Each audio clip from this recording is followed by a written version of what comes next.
සුබ දවසක් හැමෝටම. අද සෙනසුරාදා නිවාඩු දවසේ උදේම අපි හිතුවා බඩින්ගුරු කිරිබත් එකක් හදන්න. චූටි මැණිකත් හරි ආසයි බඩින්ගුරු කිරිබත් කන්න. ඉතින් අපි අත්තම්මගේ වෙලට ආවා බඩින්ගුරු ටිකක් කඩාගෙන යන්න. හුඟක් අය දන්නවනේ මේ බඩින්ගුරු කිරිබත් හදන විදිය. ඒ වුණාට ඒ අයටත් තව රසවත්ව මේ බඩින්ගුරු කිරිබත් හදාගන්නේ කොහොමද කියලා තමයි අද අපි මේ වීඩියෝ එකෙන් ඔයාලට අරගෙන ආවේ. මගේ පපි හිමිට එන්න මැනික. චවයිනේ හලි.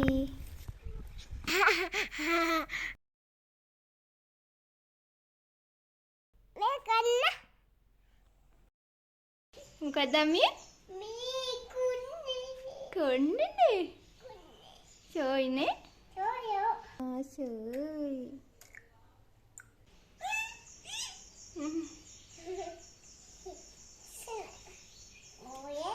දැන් මේ තියෙන්නේ අපි සුද්ධ කරගත්ත බඩේනිඟු කරල් ටික. සාමාන්‍යයෙන් බඩේනිඟු කිරිබත් හදනකොට අපි ගන්න ඕනේ හරියම දළු කරල්. අර අපි කියන්නේ ලපටි කරල් කියලා. අන්න ඒවා. එතකොට තමයි බඩේනිඟු කිරිබත් එකේ නියම කිරි රසය තියෙන්නේ. පැසුණු කරල් ගත්තොත් බඩේනිඟු කිරිබත් එක රස නැහැ. ඊට පස්සේ මේ ඉඟු කරල් ටික මේ විදිහට කපා ගන්න. මේ කපන්න.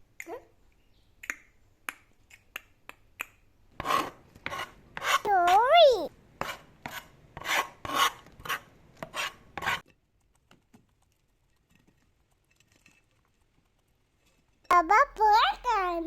Soy manikak niti. Soy. Udah bag. Kola mamangke. Eti mama medikal denna ngaminda. Inna. මං අද කිරිබත් එක හදන්න ගන්නේ හාල් කප් එකයි. ඒ වුණාට මං ඒකටත් පොල් ගෙඩියක පොල් කිරි දානවා. එතකොට මාරම රසයි.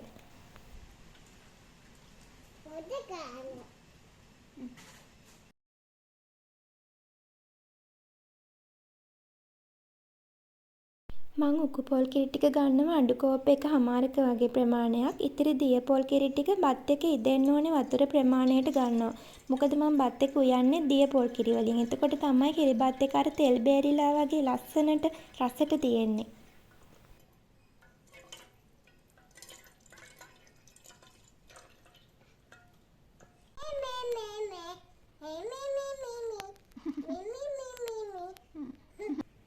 අද අපි දෙන්න විතරයි. ඒ හින්දා එක හාල් කප් එකක් අපි දෙන්නත් ඇති. හාල්. උදමෝ.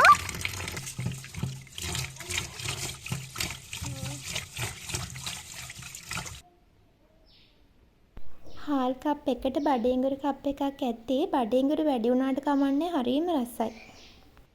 හාල් එකත් එක්කම බඩේංගුරු ටිකත් හැම්බෙන්න තියන්න ඕනේ. ඒ නිසා හාල් එක්කම බඩේංගුරු ටික දාලා කලින් ගත්ත දිය පොල් කිරි ටික අවශ්‍ය ප්‍රමාණයට ලුණු ටිකක් දාලා ඉදෙන්න තියන්න ඕනේ.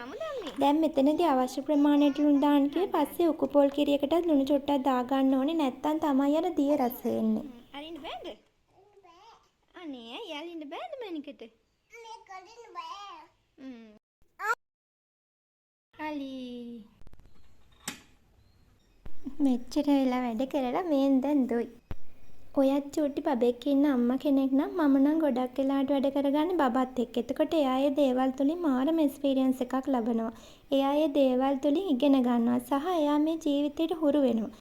ඒ නිසා බබා නිදාගත්තම තියෙන වැඩ ඔක්කොම කරන්න ඉන්නේ නැතුව එයාත් එක්කම ඔයාගේ වැඩ ටික ඉවර කරගන්න. එතකොට එයා නිදාගත්තම ඔයා වෙනුවෙන් රස තේ එකක් බොන්න ආස දෙයක් කරන්න චූටි වෙලාවක් වෙන් කරගන්න පුළුවන් නේ.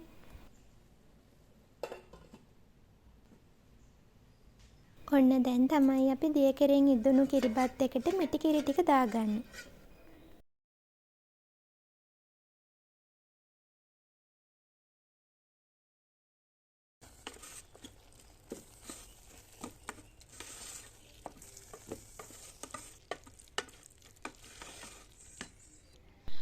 හරි දැන් ඉතින් කිරිබත් එක හදලා ඉවරයිනේ. දැන් කිරිබත් එක කන්න කට්ටි සම්බෝලෙකුත් හදමු. මේක තමයි මගේ සුපුරුදු කට්ට සම්බෝල රෙසිපි. තෙල් ටික තාච්චියට දාගෙන තෙල් ටික හොඳට රත් වීගෙන එනකොට අබ ටික දානවා. අබ හොඳට පුපුරන්න ඕනේ. පුපුරපු නැති ඒවත් මම නම් හැන්දෙන් පොඩි කරනවා. දැන් ලුණු ටිකක් තාච්චියට එකතු කරගන්නවා. ලුණු හැපෙන ප්‍රමාණයට වෙනකන් විතරයි බැදගන්නේ. ගොඩක් අර බැදීලා වගේ තියෙන්න බදින්නේ නැහැ. ලුණු හැපෙන පදමට එනකොට බා ගන්න ඕනි. ඒ නිසා ඉක්මනින් අනිත් උම්බලකඩ කරපිංච ටිකත් එකතු කරගන්න ඕනි.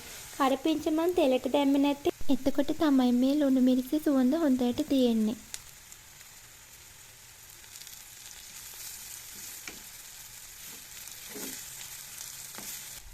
කෑලි මිරිස් ටික තාච්චියට දාලා මද ගින්නේ විනාඩි 2ක් 3ක් වගේ බැදෙන්න දුන්නාම ඇති. නැත්තම් කර රසයි.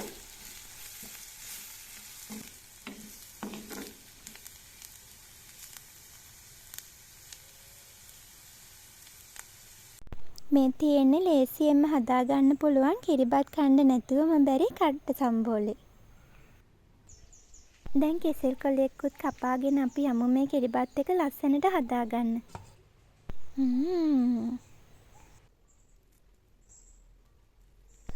දැන් මේ කිරිබත් එක ලස්සනට පිළිගන්නන්න ඕන නිසා මම මේ විදිහට හැදුවට කිරිබත් එකක් නම් රස උණු උණුවෙන්ම පිගාන්ට දාගෙන කට්ට සම්බෝලත් එක්ක රස්නේ පිටින් කනකොට තමයි. හරි. මේ බලන්නකෝ දිලිසි තියෙන විදිය. අනේ නැගිට්ටද මගේ මණික? Kamu di kiri baba? Ibu kamu. Kita kan Dia bapa kamu. Ambil kana.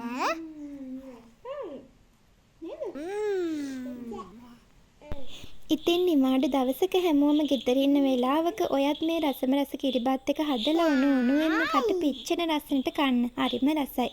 මාස 10ට වැඩි බබෙක් ඔයාටත් ඉන්නවනම් එයාට මේ කිරිබත් එක හදන්නලා දෙන්න ඔයාට පුළුවන්.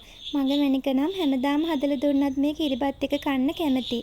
ඉතින් මේ වගේ රසවත් වීඩියෝ එකක් අරගෙන ආයෙමත් එන්නම්. ඔයා අපේ වීඩියෝ වලට කැමති නම් පහළ තියෙන subscribe button එක click කරලා අපිත් එක්ක එකතු වෙන්න කියලා ආදරෙන් ඉල්ලනවා. එහෙනම් ගිහින් එන්නම්. හැමෝටම සුබ දවසක්.